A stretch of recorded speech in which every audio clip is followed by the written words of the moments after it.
যুব ভারতী ক্রীড়াঙ্গনে বাজিমাত করলো মোহনবাগান সুপার জায়েন্টস।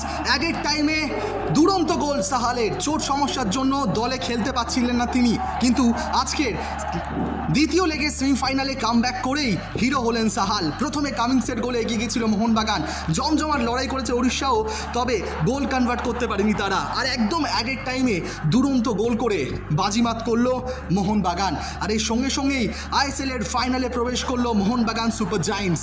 এবার দেখার বিষয় এটাই থাকবে, এরপরে দ্বিতীয় দল হিসাবে মুম্বাই আর গোয়ার মধ্যে কোন দল বাজিমাত করে ওঠে ফাইনালে। মোহনবাগানের প্রতিপক্ষ 4 তারিখে কে, এখন সেটাই দেখার অপেক্ষা।